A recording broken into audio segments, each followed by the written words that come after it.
அன்பிற்கினிய மாதா தொலைக்காட்சி சுவஞ்சர்களே, தமிழ் மணக்கும் அன்பு நெஞ்சங்களே, வணக்கம்.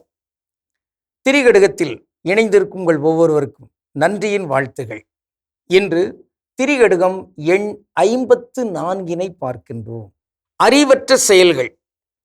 தன் பயம் தூக்காரை சார்தலும் தாம் பயவா நல் பயம் காய்வின் கண் கூறலும் பின் பயவா குற்றம் பிறர் மேல் உரைத்தலும் இம்மூன்றும் தெற்றனவு இல்லார் தொழில்.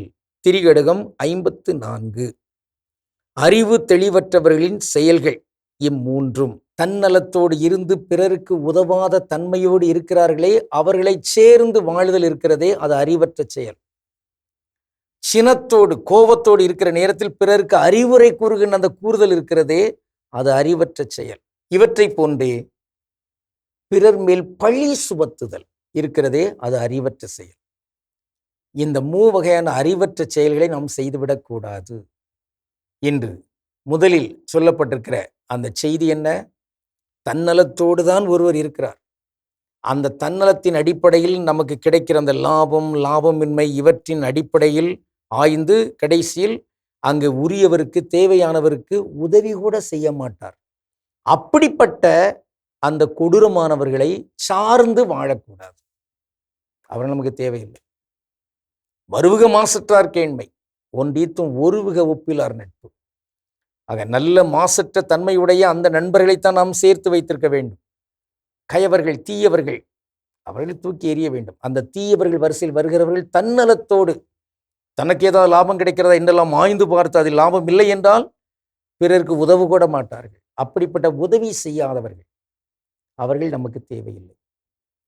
நன்று வள்ளுவர் ஒரு குறளில் உதவி தொடர்பான ஒரு விளக்கத்தை கொடுப்பார். உதவி வரைத்தன்றுதவி,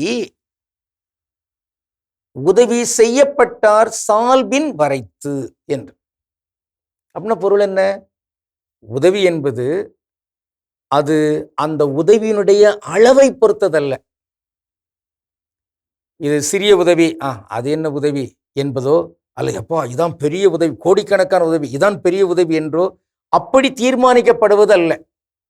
உதவி என்பது அந்த உதவிக்குரிய அந்த தன்மையான அந்த பொருளோ பணமோ செயலோ அதை வைத்து அந்த உதவியினுடைய தன்மையை அளவை நாம் தீர்மானிப்பதல்ல. மாறாக எதை பொறுத்தது? உதவி பெறுகிறார் பாருங்க, அந்த பெறுகிறவருடைய பண்பை பொறுத்தது. அவருடைய பண்பு எவ்வளவு உயர்வானதாக, மேன்மையானதாக, நன்றி உள்ளதாக, நன்மை நிறைந்ததாக அமைந்திருக்கிறதோ அதை பொறுத்து தான் அந்த உதவியினுடைய அளவும் மேன்மையும். இந்த செய்தி ஒரு புதுமையான செய்தி. ஆக அதான் இதிலிருந்து நாம் ஒரு இறையிலே கற்றுக்கொள்ளலாம்.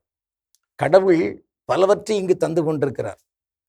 அப்படி தந்து கொண்டிருந்தாலும் அந்த கடவுள் செய்கிற அந்த உதவி என்பது அது எல்லாருக்கும் பொதுவானதாக அப்படி இருக்கிறது. அது எப்பொழுது மேலோங்கி நிற்கும்?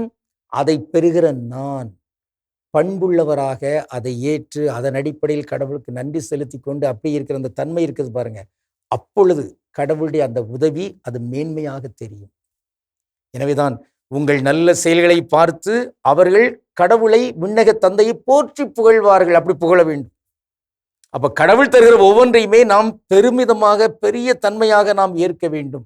அதை ஏற்று நாம் ஒவ்வொரு நாளுமே நன்றி செலுத்தி கொண்டிருக்கலாம் என்கின்ற அந்த செய்தி இங்கு இருக்கிறது. அதே வேளையில் இங்கு நாம் உதவாதவர்களாக, உதவுகின்ற எண்ணம் இல்லாதவர்களாக இருந்துவிடக்கூடாது. ஒரு பாடல் உண்டு, அருமையான ஒரு பாடல். பொன்னை விரும்பும் பூமியிலே என்னை விரும்பும் ஓருயிரே, புதையல் தேடி அலையும் உலகில் இதயம் தேடும் என் உயிரே. அப்படி உண்டு. அருமை. புதையில தேடுறாங்க, தங்கத்தை தேடுறாங்க, பொருட்களை தேடுறாங்க, நுகரு வெறித்தனத்தோடு வாழ்றாங்க. அப்படிப்பட்ட மாந்தர்கள் நடுவில் நீ அன்பை தேடுகிறாய், இதயத்தை தேடுகிறாய், உண்மையை தேடுகிறாய், இறை ஆட்சியை தேடுகிறாய், கடவுளை தேடுகிறாய், கடவுள் தன்மையை தேடுகிறாய், எல்லாவற்றிற்கும் மேலாக கடவுளையும் கடவுளுக்குரிய ஆட்சியும் தேடுகிறாய் என்கிற அந்த செய்தி இருக்கு பாருங்க. அருமை. இங்கே நுகர்வு வெறி உலகம் கொடுக்கிற விளம்பரத்தெல்லாம் பார்த்தாச்சுன்னா அப்பா, ஆக அதில் மயங்கி வீழ்ந்து விடக்கூடாது. கடவுள் தருகிற அந்த மெய் அறிவு, மெய் ஞானம், இதன் அடிப்படையில் எது எனக்கு தேவை என்று கடவுள் தீர்மானிக்கிறாரோ அதை அறிந்து ஏற்று வாழ்கிற அந்த மேன்மை அது இங்கு உயர்ந்திருக்க வேண்டும். இன்னும் நாம் பார்க்கின்ற ஒரு தனித்தமிழ் சொல் பயம். பயம்னா என்ன? வழக்கமாக நாம் உடனடியாக என்ன சொல்லுவோம்? அச்சம். அச்சம் என்பதற்கு தான் பயம் என்பது இல்லை. அந்த அச்சத்துக்கான பயம் என்பது அது தமிழ் சொல் அல்ல. ஆனால் பயம் என்பது தனித்தமிழ் சொல். அது என்ன பொருள்? ஒரு குறளில் நாம் பார்க்கிறோம், ஆங்கமை வெய்திய கண்ணும் பயமின்றே வேந்தமைவில்லாத நாடு. எல்லாமே இருந்தாலும் கூட அங்கு நல்ல ஒரு தலைமை இல்லை என்றால் பயனற்றது, அந்த நாடு பயனற்றது என்பதாக இருக்கும். அப்போ பயம் என்றால் பயன், பயன், பயன், பண்பும் பயனும் அது என்று சொல்கிறோமே, அந்த பயன்பாடு. அச்சமில்லை, அச்சமில்லை, அச்சம் என்பதில்லையே. பாரதியார் பயமில்லை, பயமில்லை, பயம் என்பதில்லை என்று சொல்லலை. ஏன்னா பயம் என்பது தமிழ் சொல் அல்ல. ஆனால் பயன் என்கின்ற பொருளில் வருகிற அந்த சொல் பயம், அது தமிழ் சொல். இதை நாம் மறந்து, அதனால எனக்கு பயமா இருக்குது அப்படி சொல்லக்கூடாது. எனக்கு அச்சமாக இருக்கிறது, என்னுடைய வாழ்வு பயம் உள்ளதாக இருக்க வேண்டும் அப்படின்னா பொருள், என்னுடைய வாழ்வு பயன் உள்ளதாக இருக்க வேண்டும் என்கின்ற இந்த வகையில் எல்லாம் அந்த பயன் என்கின்ற அந்த சொல்லை அதற்குரிய தன்மையில் பயன்படுத்துவோம். அந்த வகையில் பயம் என்கிற அந்த சொல்லையும் இணைத்து நாம் பயன்படுத்தலாம். பயம், பயம் உள்ளவர்களாக எல்லாரும் இருக்கணும், நன்றுதானா? ஆனால் அச்சம் உள்ளவர்களாக இருக்க வேண்டிய தேவையில்லை, பயம் உள்ளவர்களாக இருக்கணும். பயம்னா என்ன? பயன் உள்ளவர்களாக இருக்க வேண்டும் என்பதுதான். நன்று. கடவுளுக்கு திருவுளமானால் மீண்டும் நாளை திரிகடுகத்தில் இணைந்து மகிழ்வோம். நன்றி, வணக்கம்.